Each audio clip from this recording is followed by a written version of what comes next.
So, hello everybody, my name is Josie, I am co-founder of Capture, and I'd like to welcome you all to our series of free monthly talks on sustainability, climate change and the world that we live in today. So every month, as some of you may know, it'll be either myself from Capture or the wonderful Ashley Bishop, who's co-founder at Bagboard, and we'll speak to a diverse range of subject matter experts. So yeah, we're delighted to have you all join the conversation today, so thank you for being here. For those of you who are new to the hosts, Bagboard or Capture, Bagboard is a conscious shopping platform. It enables people to promote, pick and purchase from brands who are kind to people and the planet. And you can find more about them via bagboard.com. And then Capture, for those of you who don't know, we're a sustainability engagement app and platform designed to help employees or individuals to track and reduce CO2 emissions from everyday life, particularly travel. And you can find out more about us via thecapture.club. So that's a bit about Bagboard and Capture.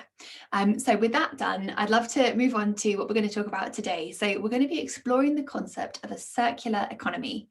We're going to be taking a practical and beginner-friendly look at this concept and also the benefits of circularity. And then we're going to be exploring what we can learn from traditional Indian cultures, which I'm so excited to do. So to help us do that, we're absolutely delighted to be joined by the amazing Sahar Mansoor, founder of India's zero waste brand Bare Necessities. So Sahar, you described yourself as an accidental entrepreneur, although I do know you come from a family of serial entrepreneurs yourself. Sahar was inspired to live a zero waste lifestyle after feeling overwhelmed with India's trash problem. I know that you spent time with local waste pickers, and after watching them sort through waste with their bare hands, you decided to want to stop contributing to the problem yourself. During her zero waste journey over the past year, Sahar has managed to limit personal trash to only 0.5 kilogram, all of which fits in a 500 milliliter jar, which is just amazing. And Sahar's founded the lovely zero waste brand Bare Necessities, and they provide physical products to help with the zero waste journeys of their customers. And they also provide valuable education on circularity and zero waste for all ages. So we're really grateful to have you here, Sahar. Thank you so much for joining us. And I really wanted to get started with my first question. I know you have a really inspirational story of, going zero waste and the 500 milliliter trash jar, which is just amazing. But I wanted to start with a bit more about how you got started, and I guess a bit more about some of the practical steps that you took to transition to zero waste. I mean, did you just do this overnight? How did it happen? It would be great to start with that, please. Perfect. Well, thank you so much for having me. First of all, Josie, it's such a pleasure. Thanks for the super generous introduction. I'm so excited for the next hour. So just a little bit about how I got started. To be honest, I think I've always been an environmentalist. I grew up spending lots of time in nature. And I think I started identifying myself as an environmentalist in university. And what happened then was I was kind of on this academic route. I wanted to be kind of a professor and kind of do the PhD route. But I think one of the best things that happened to me is that I got rejected from the PhD program at Cambridge and had to kind of look at course again. So it was really working with waste pickers around Bangalore city and kind of noticing the conditions in which they were collecting all of our waste, really. That made me really pause and think about how I need to live a more mindful lifestyle. And I think, I've called myself an environmentalist, I've studied it, I've protested for environmental issues and all of that. And I just wanted to be a little bit more congruent with my values that I've always said I cared about. And for me, I think the environmental lens was really obviously clear through my academic training. And then the health kind of perspective became a little bit more clear when I worked at WHO. But I think working with waste pickers on the ground in Bangalore, working in rural Karnataka, in the grassroots really made me extremely cognizant of the social justice issues associated with our waste problem. And at a global level, at a local level, if you all just think about where incinerators are located or landfills are located, it's often in a low Latino or African American neighborhood in America. It's often in a Dalit community that has less social or economic power in India. So I think the notions of waste and kind of the social justice issues of waste, I started to unpack so slowly, and I kind of wanted to be part of the solution and didn't want to be part of that kind of cycle of political, social, and economic and health problems. And that's why I started to attempt to live a zero waste lifestyle. It was definitely not overnight. I, was watching lots of videos of people doing stuff, but I also had lots of conversations with my grandma, and I just asked her, like, Nani, what did you do before shampoo started to come back in this, plastic bottle? What did you do before that? And she was telling me all of these recipes of henna and shikakai and rita, which are soap nuts, and all of these things that she would literally pluck off trees in her backyard, boil in water, and use that. So I think that's what really kind of opened this Pandora box of like working with natural ingredients and exploring what is aloe vera, how can I use it, and started to look at plants even just in my own little backyard or garden, not just as plants in this, chlorophyll absorbing this carbon dioxide, doing great things, but also as so medicinal, and kind of realize that, wow, almost every medicine that we take is actually, from these plants. And I just started to unpack like what are all of the amazing Indian ingredients, especially whether that's turmeric or cinnamon or spices, So I think through that zero waste journey, I started to just celebrate a little of the Indian ingredients along the way. Um, and it was very instrumental. I started using neem stick or a miswak stick um, for starters to brush my teeth, and then I kind of missed the sensation of brushing my teeth, and then I asked my sister to get a compostable bamboo toothbrush, who lived in Copenhagen at the time. So I waited for 6 months before she actually got here to so it was very kind of, whenever I ran out of one product, I would try and see what my grandmother would make growing up, and then try and pilot that experiment, share tips and tricks, and yeah. So bless my mom for being super patient for all of the failed experiments that have taken place in her kitchen. But yeah, that's a little bit about how I got started. But I think just the image of people, the community that I had become friends with, the waste picker community, which I like to call them waste warriors. Um, you know, I started to follow them around my city on my cycle or bike at like 5 a.m. to 9 a.m., shower and then go to work at 10. And just the conditions in which they were collecting waste with their absolute bare naked hand, with no mask, no protective equipment, no gloves, nothing at all. Whether it was sanitary napkins, broken glass. I've met people who actually had their thumbs taken off because they were segregating, there was broken glass in there. So that for me has been my motivation, kind of the driving kind of way of, yeah, I just think we can do things differently, and we can kind of redefine things for the future that can be way better. Especially the FMCG industry, as we know, I just don't think it's seen any innovation in the past 30 years. So hopefully to the examples that we're going to talk about, we can kind of highlight some of those more Very circular. cool. Thank you so much. That's awesome to hear. And I love this concept of sort of going back to your grandma and kind of asking, well, what did she do? And I think a lot of us kind of forget that, like, actually, well, I guess when you look at sort of human history, plastics and sort of single-use plastics have really only been around for like a tiny amount of time. Like, life was possible without these sort of items that we've just become so used to today. So it's really cool that you went back to your grandma to ask her for some tips. So yeah, I'd love to explore that a bit more as well. All right, so we've covered that. That was brilliant. Thank you so much. What I wanted to do now is sort of move on to the concept of a circular economy. So I'm sure some of you here on the call have heard of the concept of a circular economy. I wanted to make this talk really like beginner friendly, and so if you've never heard of the concept, don't worry at all. We have a wonderful circular economy expert here. So Sahar, I wondered if you could walk us through right from the very basics, what exactly is a circular economy? And then I have a couple more questions for you around this concept as well. Yeah, definitely. So circular economy is just kind of a system in which everything is in use for as long as possible, in very, very simple terms. And it's a philosophy that mirrors kind of natural life cycles as far as possible. It has kind of two lenses as well. It has this biological cycle and it has this technical cycle, right? But very, very simply, it's the idea that we can have things in use for much, much longer. For example, we're currently living in this linear economy, right? So a plastic water bottle, we get it, it's take, make, throw, right? And the idea is that we need to purchase a lot. It's going to be mass produced. It's going to be packaged in this very convenient plastic fashion typically, and then it gets kind of thrown out to the ocean, landfills, etc. Versus perhaps a glass bottle that is more circular in nature. Glass is the most recyclable item in the world. So when glass is over, it becomes into a full new glass, right? And this can be used again and again and again, over and over again. So the idea is to just kind of design waste out of this system. And I know this all sounds very jargony, so I'm going to just dive into examples because I learned best with really fun, accessible examples. So think about like a hammer drill, or like a drill that you used to maybe put in a nail in your wall, right, to hang up like a photo frame.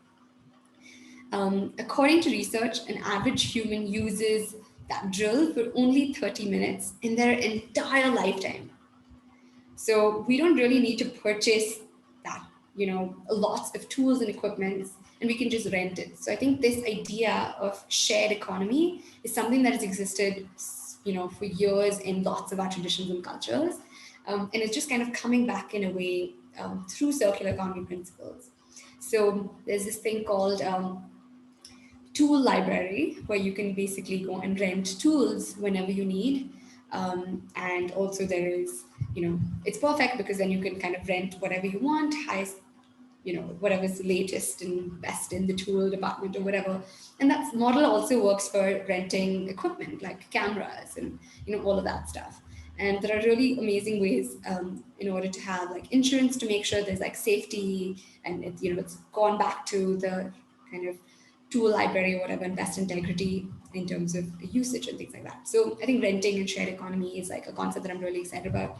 Um, a kind of an offshoot of that is kind of repair cafe, where people are, Sunday or whatever the day that is decided, bring whether it's clothing or um, uh, electronic or equipment, etc., and just kind of plan a day, one Saturday or whatever month. And these little chapters exist all over the world of Repair Cafe, which is amazing. And you just kind of have a bunch of extra buttons, etc., and people are encouraged to kind of repair that. And there are experts in that domain to kind of help you fix it if you don't know how, which is really cool. And I love that it's often taking place in, libraries, and things like that, these institutions that were quite pivotal for public to come together, and these institutions that have existed for so long, that honestly have died a little bit with this evolution of technology, right? Not a lot of us are going to our local library. So I love that it leverages institutions of community to actually get people together to kind of initiate this idea of reuse and recycle. So that's one example I really love. Another one is actually, I think, a UK-based example, and they use extra toast to make ale and like amazing beers and stuff like that. So I think that's also really an amazing example. Another one is T-Mill, which is this T-shirt company that whenever you're done with your T-shirt, you feel like you've used it for a really long time, you can essentially go back to the enterprise and get a new one. And if you give them back your old one, they literally give you a discount on the next one. And they literally use your old T-shirt to make a new T-shirt. So it is really, really circular in nature. Um, So Sahar, can I sorry to butt in because this is all fascinating. I'm like, we've got so much to cover. Can I clarify quickly, right? Because we've talked a bit about recycling. Is the concept of circularity simply recycling? Or is it, I think what you're getting at, not just using our waste, but actually looking at how we're making things, and instead of making things from raw materials, looking at making things from the waste as well? Yeah, absolutely. So recycling is not the same as circular economy, like you rightly just kind of pointed out. But circular economy is kind of a new way of looking at systems, whether it's the way a manufacturer produces a product, whether the economies are built, that is one that is more circular. And essentially, we're looking at putting resources and making resources be in use for as far as possible. For example, I think Loop in London, but also Clean Label in Bangalore are basically the same kind of food startup that gives you amazing food, whether that's like, cashews and rice and everything in glass jars with the nutrition information and everything intact. Gives you your groceries, you just schedule a pickup and delivery. They take back the old jars and give you your fresh delivery. So I think, yeah, those are kind of examples, models of circular economy. And it's basically a way redefining, reimagining how we can manufacture, produce, and keep products in use, which is beyond just mere recycling. Yes. Okay. Fantastic. Now you talked about like reimagining concepts here, and so I wanted to come back to the conversation that you had with your grandma about some of these practical points. I kind of wanted to ask you: is circularity a modern concept? I think it's a very old concept, and actually, we have lots to learn from our like our past generations. And I think that's one thing that I really thought was missing from the Indian rhetoric around sustainability and circularity and zero waste when I moved back to India in 2015, which I think is it's a good time for me to share, I guess, some Indian examples around circularity. So, for example, this is a stainless steel tiffin. It's also called a dabba. And, it's also gotten pretty fun and innovative over the years to add a little pop of color. But as you can see, it's this amazing equipment, first of all, which is often 2-story, 3-story, 4-story. It's often made out of stainless steel, but sometimes even copper. And essentially, in it's kind of become the poster child of the zero waste movement, but it's an 18th century Indian invention that has this combination of equipment, food, but also supply chain system.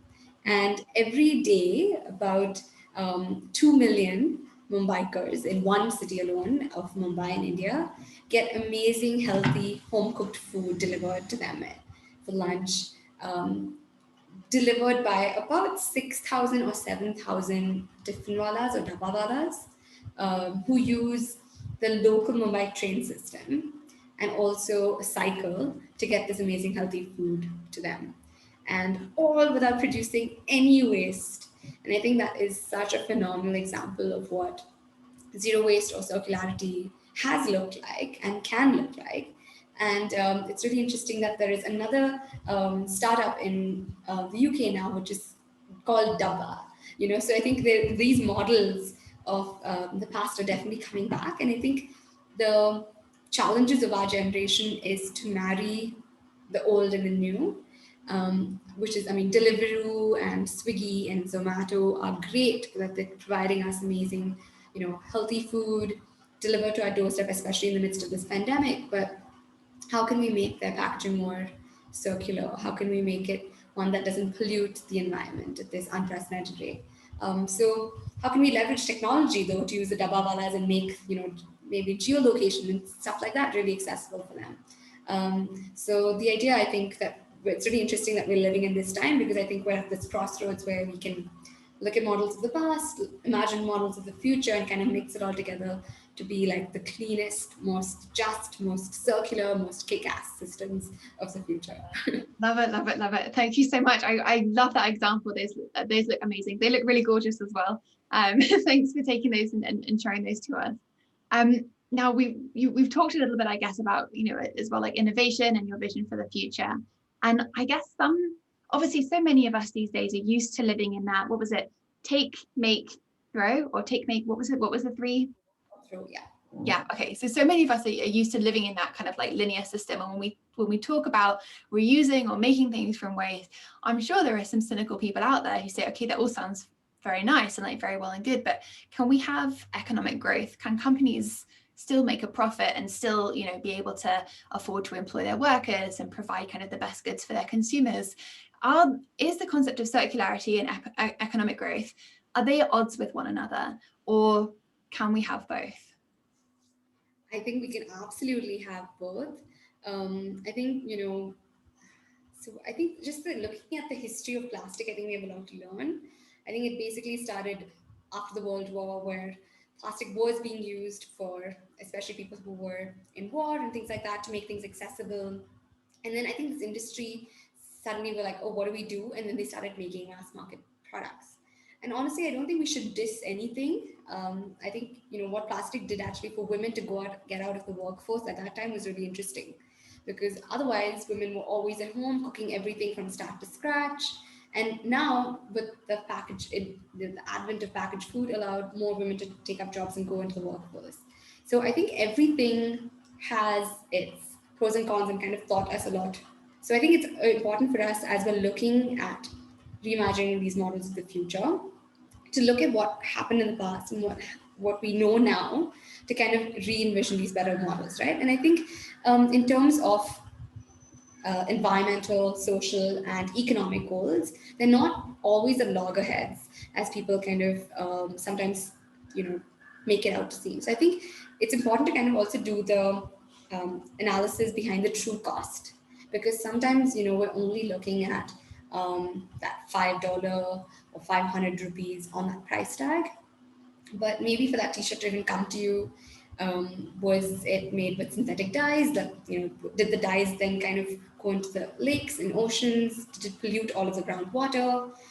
Did it pollute the food that you were then eating? Are people then getting sick because of that? Are people going to the hospital more for, airborne diseases to that? And what is the cost of paying that bill then when someone is sick, when your loved one is really at the hospital, right? So I think the idea of internalizing some of those costs and really looking at things with a true cost lens is something which is, I think, the first step when you're thinking of more circular solutions. And I think there are several examples of circular businesses that are doing things well, taking care of their employees, with keeping in mind the environmental, social, and economic goals. So I don't think they're at all loggerheads with each other. And I think companies like Patagonia are a really good example of this. That whole what was it, Black Friday was like the biggest sales year of event of American years, or whatever it is. It's like after Thanksgiving, but basically they put out an ad on the front page of the newspaper and said, "Don't buy this jacket." And that year they actually did double in sales that they did the previous Black Friday. And they were really honest and upfront, saying, "Hey, we're keeping our doors open because we're a growing business. We have bills to pay. We have to pay for our employees, but we're encouraging you to be really mindful of just what you need." And I think they've consistently done a really good example of showing us what a good purposeful business looks like. Another example I like is that when the Trump administration kind of had these taxes that benefited business, Patagonia has had a little bit of money that they didn't anticipate because they had all of these tax savings. And they just had a dedicated fund that supported 1,000 grassroots environmental initiatives from that amount, right? So I think you can have profit, you can do good, and you can have environmental and economic goals that are congruent with each other. Thank you. Okay, that's awesome to hear. All right, so I have one final question before we'll open up for questions from everybody as well, if that's okay with you, Sahar. Now, you mentioned Patagonia as a brand, and obviously I love Patagonia. They're amazing. They produce incredible products. They've been a huge inspiration for many businesses, but it's really expensive. Okay, so in the UK, I'm thinking like one of their fleeces, like one of their jumpers would be, I don't know, maybe the equivalent of around like $200. That's probably 5 times more expensive than another product. Now, what would you say for a lower income family, struggling to get by? Is it their responsibility to source out goods that are more sustainable, that happen to be more expensive? I mean, is there anything here? Obviously this is an incredibly big question, because whose responsibility is it? But do you have any thoughts or comments around circularity and privilege? It'd be great to hear your thoughts on this. No, definitely. That's a great question. And I think we have to be very mindful of our privilege, and we have so much, and we have to be so grateful. I think around costs and sustainable businesses, I do think it's an ecosystem approach. Like, I don't think the responsibility or the onus lies with the consumers. I don't think the onus lies solely in businesses. I think policies need to exist that are really more supportive of this kind of circular green innovation. That, I just think that it's a great way to make institutionalize things, right? Policies are a great way to just scale up solutions. And I think financial incentives often work, but there can be other kind of course, social or behavioral economic principles that policy chooses to employ. I mean, if you think of the most basic things, such as if you're driving a car and we all might remember when they put a rule to kind of put your seatbelt on and find you if you didn't. That financial kind of mechanism made implementation just now the default. It's the norm, that we all kind of put on our seatbelt now. So what if in the early days we use policy and maybe economic incentives to incentivize these sustainable businesses to exist and do these things until it becomes the norm? And I think that could be done with tax rebates. It could be in deduction of tax slabs. That will help also the businesses bring the price down of products and thereby make it more accessible to the average Joe, which I think is really important. I think it's like a pie, and policy is one part of the pie. Consumer demand is one part of the pie. Asking the right questions, having the right manufacturers is another piece of the pie. And I think, so I think we all need to come together to basically make this new vision a reality for everyone. Love it. Thank you so much for that. All right, thank you. Okay, everyone. So we've covered a lot here, and this has been really, really helpful. So we started off with Sahar's personal story of how she got into zero waste. We've discussed the concept of circularity. What does it mean? We've gone over some practical ideas. We've talked about some traditional Indian practices that are, wonderful in terms of their benefits to the environment as well. I wanted to, before wrapping up, just really open to questions here. So I'm sure we have people from all backgrounds, all levels of familiarity with circularity and all different stages of their own sustainable journey. So no question is a stupid question at all. Please drop your questions in the chat. We have a zero waste expert here. So any questions you have about zero waste, practical steps that you can do, you want to ask a big question about circularity, please just drop any questions that you have in the chat, and we will take them together. And Rids has submitted a question already. Thank you very much for that. So this is a question for you, Sahar. So is hand down clothing or other personal belongings, so handing down clothing, can that be considered as, I guess, as an act of a circular economy? Yes, absolutely. Definitely. I think, thrifting, hand-me-downs. I have two older sisters. I've grown up with lots of hand-me-downs my entire life. And I definitely think that is an act of kind of being circular, because you're adding more cycles of use to a commodity or product before you potentially do something else out of it. So absolutely. That's a great question. Definitely. And as well, just building on the question about Patagonia and how expensive it is to buy some of their clothing items, I guess as well, it's there's plenty that we can also do to be more circular that also will help us to save, ultimately a lot of money. I mean, obviously, if we can have hand-me-down clothing, if we can share clothes with others, then indeed that will help us to save more, anyhow, rather than needing to buy new every time.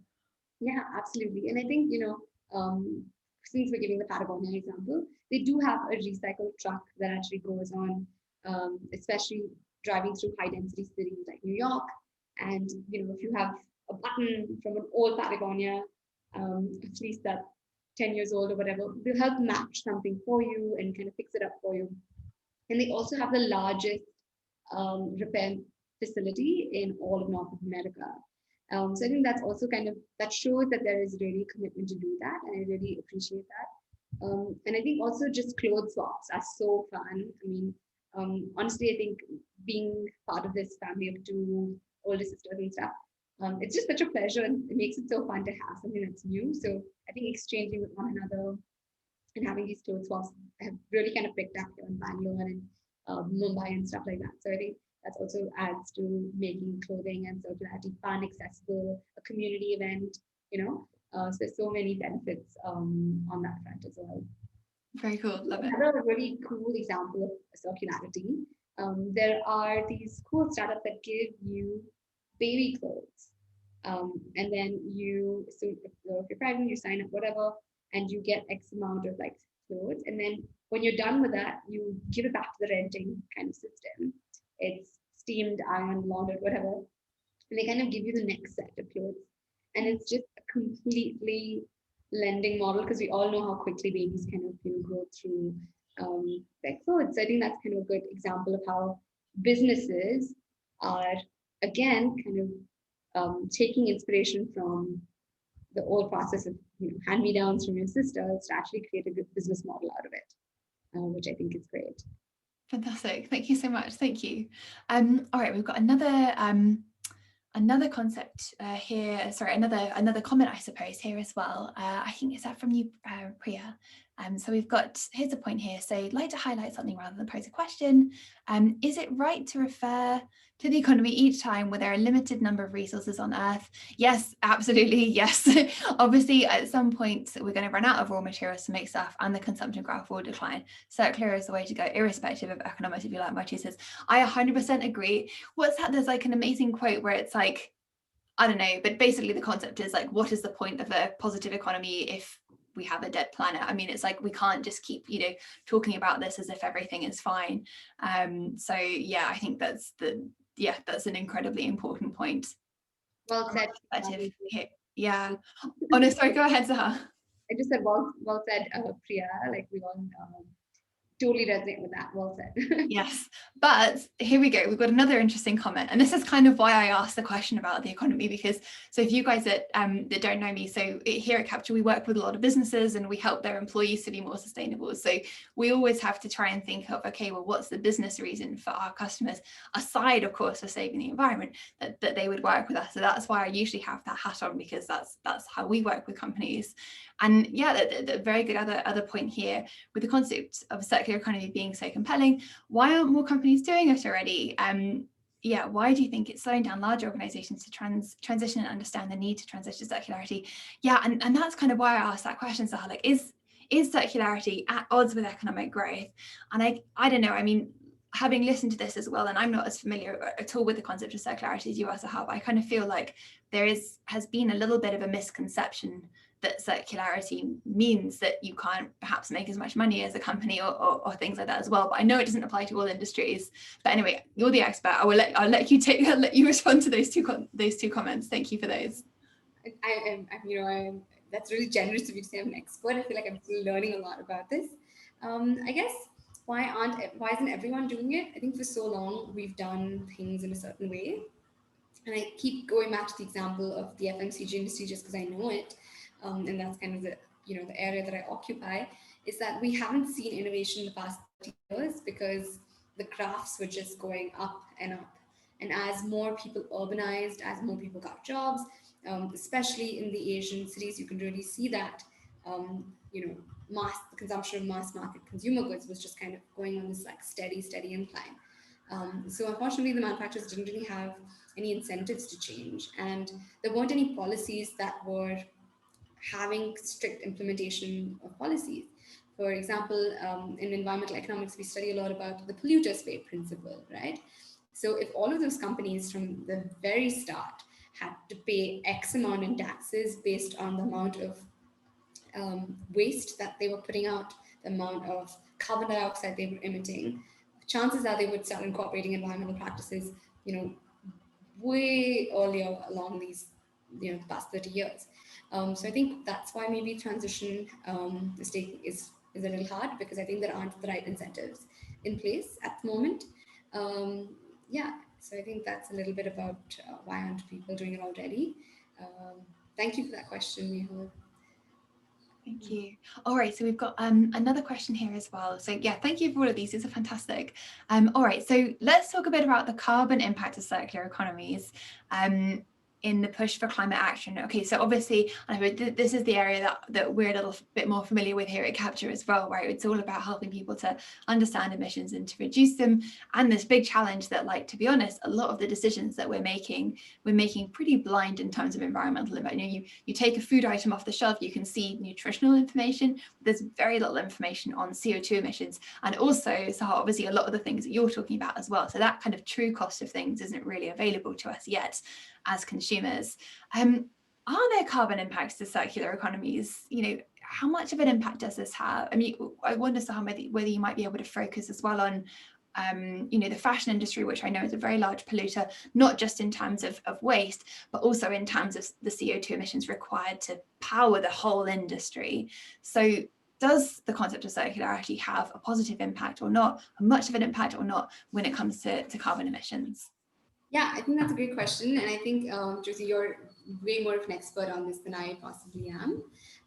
But yeah, definitely, I think there is much more to be studied and kind of articulated through research to make this more accessible to everyone, and make this information more accessible and more mainstream around just kind of the carbon offset measurements associated with circular economy. But to be honest, I think some of these models of circular economy solutions are quite nascent or quite early. So we need some time also to look at longitudinal studies that will actually, articulate what that impact will look like. But of course, I mean, like, there's 20,000 liters of water that is used to produce just one pair of jeans.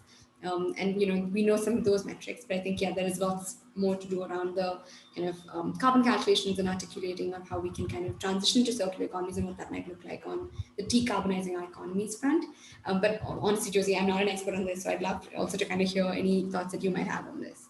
Yeah, well, yeah, I was looking at that concept as well, because I know that the second part of the question is around, is this area being studied and advocated for as much as carbon offsetting measures? So my 2 cents on this is, and again, coming back to the point earlier, which is, maybe there's a bit too much focus on the economy, but at the end of the day, if it's businesses at the moment making these decisions, when it comes to carbon offsetting, a lot of the time, let's say a business will say, we're going to be net zero by 2030 or whatever year they have in mind.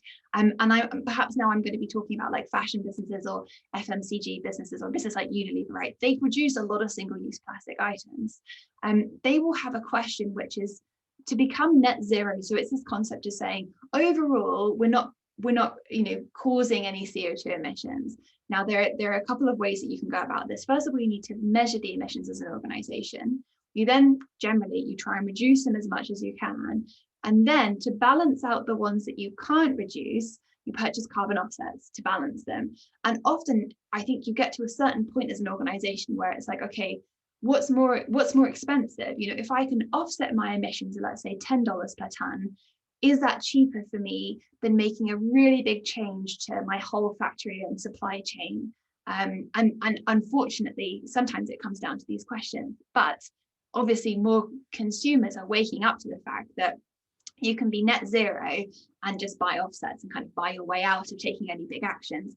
As awareness of that builds, companies start saying, actually, we're going to limit offsets to just a little bit of our, of what we're doing here. And I've started to see very recently a global real estate company, Jones Lang LaSalle, they do like massive buildings and offices and things like that. They recently said, we're going to limit offsets to, just balancing out 5% of our emissions. So hopefully, as more of these things start happening, people will become more aware that real action, whether that's through looking at circularity as a business, whether that's just looking at powering yourselves with renewable, whatever all that good stuff is, hopefully there'll be more emphasis put on actually doing that, rather than purchasing offsets as a first resort. So hopefully that answered that point as well.